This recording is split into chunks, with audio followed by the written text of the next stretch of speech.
We've all seen Deadpool and Wolverine at this point, right? And yes, while we do see Hugh Jackman's bulging arms for like 90% of the movie, what we really remember is that one shirt explosion scene that was meant to mimic everyone's pants at that point of the movie. And yeah, dude, I don't care if you're a 50-year-old Harley Davidson rider who smokes a cigar every hour. Anyone can look at a physique like that and be like, damn, I can grab half an orange and just twist it onto those abs, and by the end, I'll have a full glass of orange juice. But at the same time, I'm like, is this physique actually healthy? I mean, Hugh Jackman is 55 years old and is not getting any younger despite what his 8-pack would say. And I think I'm going fucking crazy in seeing all these superhero physiques get more and more outrageous every year. Have you seen Hugh Jackman in the first X-Men movie? His build, like, that is a great physique. But then you fast forward to Days of Future Past and oh my god, he looks like an erection. And listen, I don't have a problem with this. Why would I? I'm not the one getting paid $20 million to starve and torture myself for 6 months. Dude,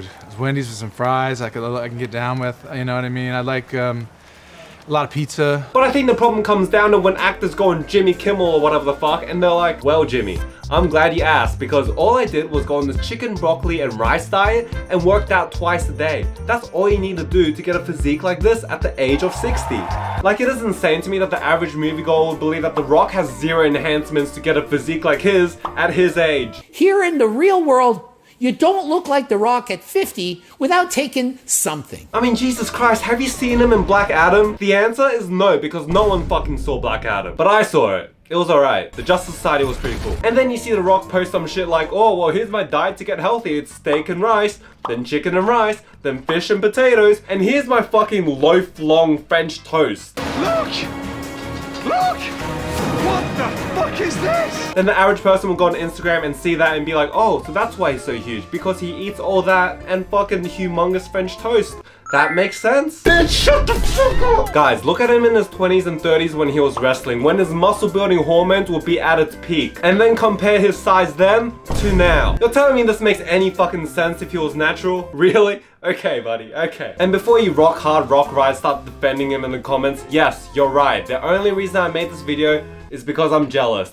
You got me. You got me. I think we can all agree that Ryan Reynolds, he has a great physique. Like, most guys would see his physique and be like, I would love a physique like that. The quote-unquote not too big physique. By the way, whenever someone says that to me when they're starting to work out, like, oh, I don't know, man. I don't want to be too big, you know? I just want to be lean. Like, I don't want to be too muscular. Dude, trust me, 99% of the people on this planet will not have that problem, okay? You'll be lucky if you got Christian Bale's American Psycho physique, even if you train to the point where you were just puking after every session. So we all agree that Ryan Reynolds has a pretty good physique, right? Well, when you put him next to The Rock, he looks like a fucking Slim Jim. And I'm not saying all these actors are fucking juiced up, okay? If you've been in the fitness industry for a while, it gets pretty easy to tell who's more likely to be shoving needles up their ass. Henry Cavill, I actually believe is natural, which actually might surprise people. He actually has some body fat compared to someone like, I don't know, Chris Hemsworth. Don't get me wrong, he looks great. He looks fucking huge sometimes. But you don't see his fucking muscles and veins twitch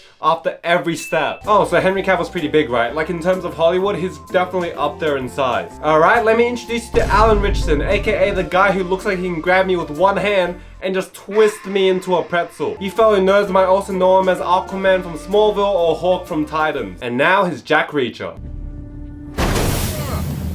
And I've seen fan casts for Alan Ritchson as Batman.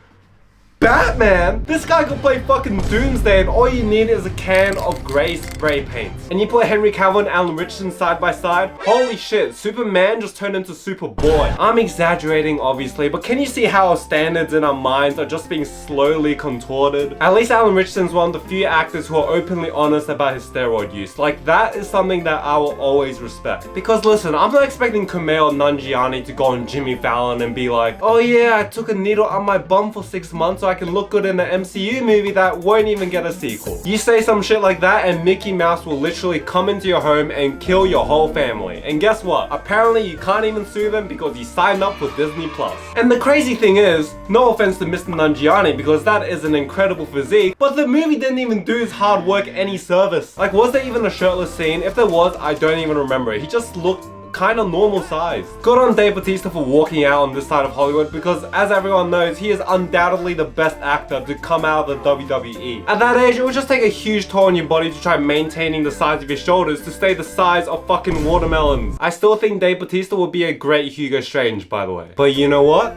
Maybe I'm wrong. Maybe that swollen, bowl-shaped skull that you get after using too many steroids, that's the physique everyone wants right now. I think all this shit is why I found Robert Pattinson's physique in The Batman a bit refreshing. Like, he's not huge, but he's in a good shape, which is how Batman should look, you know? Like a pure shredded bodybuilding physique. Not healthy. It's not even close to functional. If Batman had 5% body fat year-round, I guarantee he will just pass out as soon as he sits in the Batmobile. So yeah, man, are we in agreement that these physiques are getting fucking crazy? And I know in the 80s and 90s we had guys like Stallone and Arnold, but I don't think they were looking at the camera on Instagram being like, kids, as long as you eat boiled chicken breast, this is exactly how you'll look. Or maybe they were actually, I don't know. And I know some people are thinking, how does this compare to the physical standards for women in Hollywood? Dude, let me just say this. It's not even close. It's way worse for women, okay? Dude, I swear to God, you either have to be a stick or curvy as shit to make it in Hollywood as a woman. And don't forget, you must have a 10 out of 10 face and be under the age of 35 to get roles in Hollywood. And that's been happening for the last century since Hollywood started. Like, we have ugly fat guys getting famous all the time.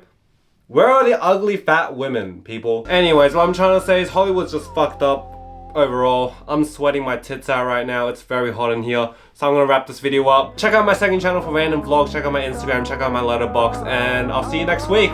See ya. 1-5 in the open night. I can't help